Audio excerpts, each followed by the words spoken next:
ಇದೇ ವಿಚಾರಕ್ಕೆ ಸಂಬಂಧಪಟ್ಟಂತೆ ಮಾಜಿ ಮುಖ್ಯಮಂತ್ರಿಗಳಾಗಿರುವಂತಹ BS ಯಡಿಯೂರಪ್ಪ ಅವರು ಕೂಡ ಪ್ರತಿಕ್ರಿಯೆ ಕೊಟ್ಟಿದ್ದಾರೆ. SIT ರಚನೆಯನ್ನ ಮಾಡಿಕೊಳ್ಳಿ, ಏನೂ ತೊಂದರೆ ಇಲ್ಲ, ಯಾವುದೇ ತಪ್ಪಾಗಿಲ್ಲ, ತನಿಖೆ ಮಾಡಿಕೊಳ್ಳಿ ಅಂತ BS ಯಡಿಯೂರಪ್ಪ ಅವರು ರಿಯಾಕ್ಷನ್ ಕೊಟ್ಟಿದ್ದಾರೆ. ಇತ್ತ ತನಿಖೆ ಸ್ವಾಗತಾರ್ಹ, ವಿ ವೆಲ್ಕಮ್ ಅಂತಿದ್ದಾರೆ ಸಂಸದ ರಾಘವೇಂದ್ರ ಅವರು. ಬಿಜೆಪಿಯಿಂದ ಭಿನ್ನ ಅಭಿಪ್ರಾಯಗಳು ವ್ಯಕ್ತ ಆಗ್ತಾ ಇದೆ. ಒಂದ್ ಕಡೆಗೆ ಅಶ್ವಥ್ ನಾರಾಯಣ ಅವರು ತನಿಖೆಗೆ SITಯನ್ನು ಫಾರ್ಮ್ ಮಾಡಿರೋದಕ್ಕೆ ಆಕ್ಷೇಪ ವ್ಯಕ್ತಪಡಿಸಿದ್ರು. ಬಟ್ ಅದೇ ಪಾರ್ಟಿಗೆ ಬಿಲಾಂಗ್ ಆಗುವಂತಹ ಸಂಸದ ರಾಘವೇಂದ್ರ ಅವರು ವೆಲ್ಕಮ್ ಮಾಡ್ತಾ ಇದ್ದಾರೆ. ಇನ್ನೊಂದು ಕಡೆಗೆ BS ಯಡಿಯೂರಪ್ಪ ಅವರು ಕೂಡ ಮಾತನಾಡಿದ್ದಾರೆ. ಧರ್ಮಸ್ಥಳ SIT ಮಾಡಿದ್ದಾರೆ ಸರ್, ಸ್ವಾಗತ ಮಾಡ್ತೀರಂತ.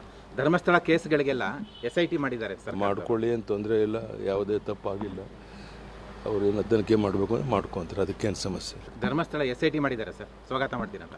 ಧರ್ಮಸ್ಥಳ ಕೇಸ್ಗಳಿಗೆಲ್ಲ SIT ಮಾಡಿದ್ದಾರೆ ಸರ್. ಮಾಡ್ಕೊಳ್ಳಿ ಅಂತ ತೊಂದರೆ ಇಲ್ಲ, ಯಾವುದೇ ತಪ್ಪಾಗಿಲ್ಲ.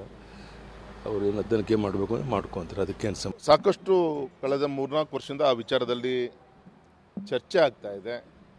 ಆ ಹೆಣ್ಮಗಳ ಒಂದು ಸಾವಿನ ಬಗ್ಗೆನೂ ಕೂಡ ಒಂದು ಸಮಾಜ ಒಂದು ಪ್ರಶ್ನೆ ಇದೆ. ಅದು ಇಷ್ಟು ಮಾತ್ರ ಹೇಳ್ತೀನಿ, ತನಿಖೆ ಆಗಬೇಕು. ಪ್ರಜಾಪ್ರಭುತ್ವ ವ್ಯವಸ್ಥೆಯಲ್ಲಿ ಯಾವುದಕ್ಕೂ ಕೂಡ ಪ್ರಶ್ನೆನೇ ಇಲ್ಲ, ತನಿಖೆ ಆಗಬೇಕು. ವಿಶ್ವಾಸ ಇದೆ, ಯಾವುದೇ ರೀತಿಯಂಥ ತಪ್ಪುಗಳು ಆ ಕೇಂದ್ರದಿಂದ ಆಗಿದ್ದು ನನಗಂತೂ ಅನ್ನಿಸ್ತಾ ಇಲ್ಲ. ಯಾಕೆಂದರೆ ಮಂಜುನಾಥೇಶ್ವರನ ಸನ್ನಿಧಾನದ ಧರ್ಮದರ್ಶಿಗಳ ಒಂದು ನೇತೃತ್ವದಲ್ಲಿ ಇಡೀ ದೇಶದ ಎಷ್ಟೋ ಹೆಣ್ಣುಮಕ್ಕಳಿಗೆ ನ್ಯಾಯ ಸಿಗ್ತಿರೋಂಥ ಈ ಸಂದರ್ಭದಲ್ಲಿ ಈ ರೀತಿ ಕ್ಷುಲ್ಲಕ ಕಾರಣಗಳನ್ನ ಇಟ್ಕೊಂಡು ಚರ್ಚೆಗಳು ಆಗ್ತಾ ಇದೆ. ಆಗಲಿ.